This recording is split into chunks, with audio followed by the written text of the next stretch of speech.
Island, Huskies. I've got a few clues. See if you can figure out who I am. In the spring, you may find me hitting my 5-iron. And in the summer, you can find me hitting the trails on my mountain bike. And in the winter, you can find me hitting the slopes out west. We're going to read today The Smart Cookie.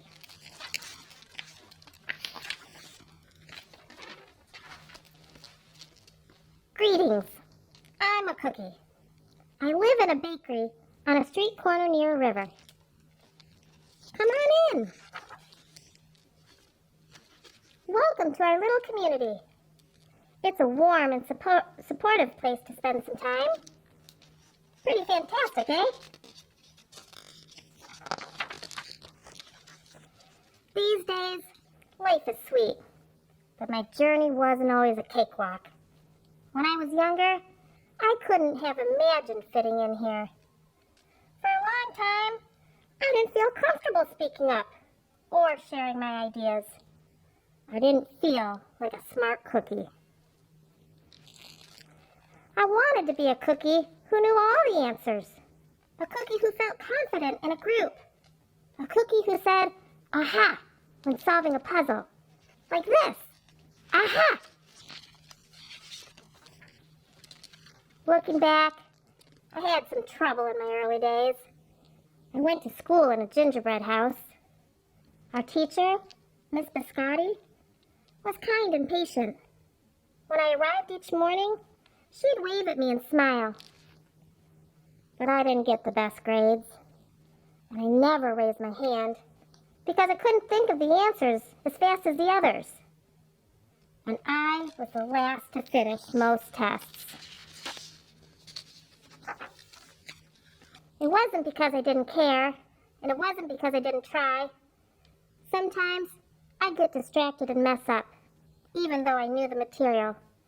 Those were the most frustrating moments of all. Once, I misspelled the word dough.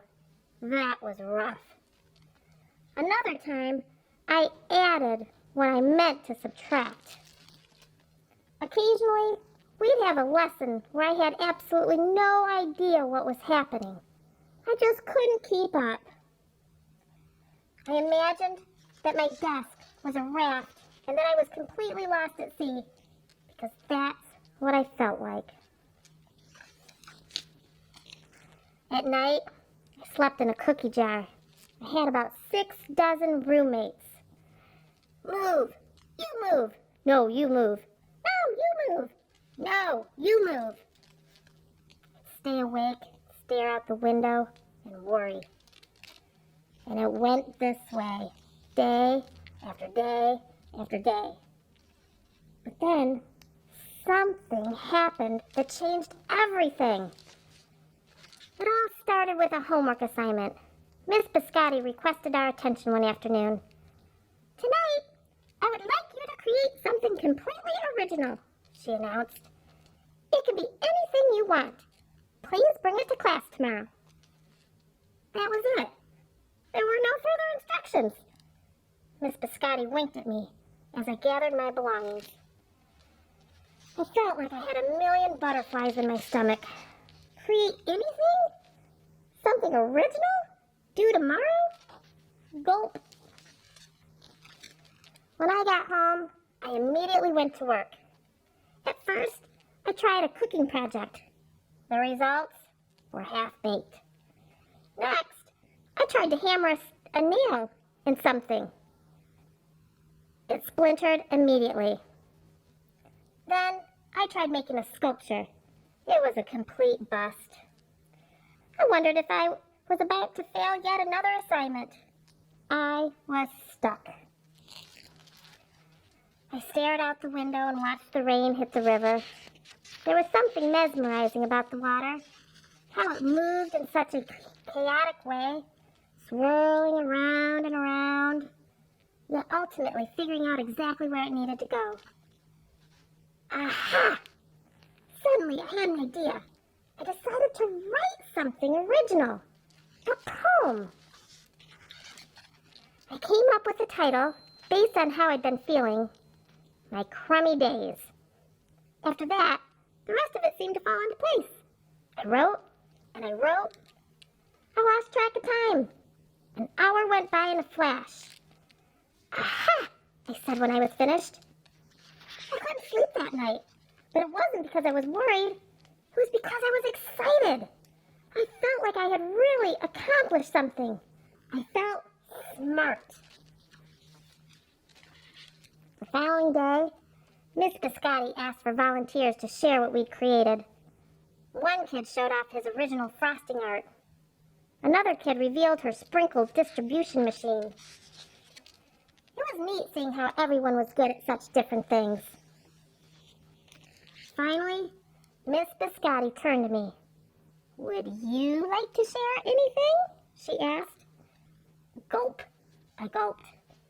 I thought I'd probably crumble under the pressure. But I made my way to the front of the classroom. I noticed my hands were shaking. My mouth went dry. This poem is called "My Crummy Days," I said, my voice cracking. And then I read it aloud. As I spoke, I noticed some kids nodding at certain lines. And other kids laughed at parts that were supposed to be funny. And as I built toward the finale, I felt myself becoming more confident and animated. And in the end, everyone clapped and cheered. I promise you this, I'll never, ever forget. Miss Biscotti was beaming. "No one but you could have written that poem," she said. "It was completely original." Aha!